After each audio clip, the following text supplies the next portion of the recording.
Hello welcome back to സലിസോൺ.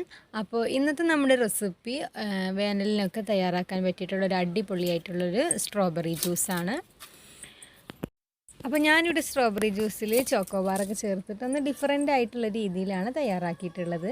അപ്പോൾ അങ്ങനെ തയ്യാറാക്കിയപ്പോൾ ഞാൻ നിങ്ങളായിട്ടൊന്ന് ഷെയർ ചെയ്യാമെന്ന് വിചാരിച്ചു. അപ്പോൾ നിങ്ങൾക്ക് വീഡിയോ ഇഷ്ടമാവുകയാണെങ്കിൽ ലൈക്ക് ചെയ്യുക, ഷെയർ ചെയ്യുക, സബ്സ്ക്രൈബ് ചെയ്യുക, ചാനലൊന്ന് സപ്പോർട്ട് ചെയ്യാം. അപ്പോൾ അതെങ്ങനെ തയ്യാറാക്കുന്നത് നോക്കാം.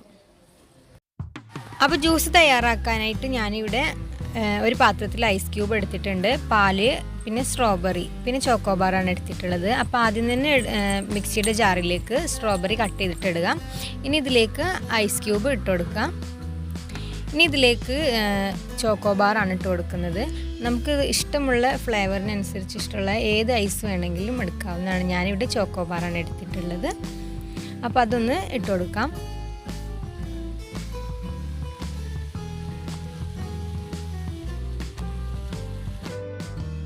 പിന്നെ പാൽ ഒഴിച്ചു കൊടുത്തിട്ട് മധുരത്തിന് ആവശ്യമുള്ള പഞ്ചസാര കൂടെ ചേർത്തിട്ട് നന്നായിട്ടൊന്ന് മിക്സിയിൽ ബ്ലെൻഡ് ചെയ്തെടുക്കാം. അപ്പോൾ അതാ നമ്മുടെ സ്ട്രോബെറി ജ്യൂസ് തയ്യാറായിട്ടുണ്ട്.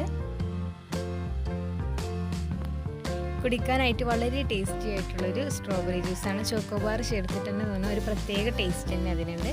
അപ്പം നിങ്ങൾക്ക് ഈ വീഡിയോ ഇഷ്ടമായിട്ടുണ്ടെങ്കിൽ നിങ്ങൾ ഈ ഒരു തരത്തിലൊന്ന് ജ്യൂസ് അടിച്ച് നോക്കുക. പിന്നെ നിങ്ങളുടെ അഭിപ്രായങ്ങൾ കമൻ്റായിട്ട് രേഖപ്പെടുത്താം. Okay friends, bye.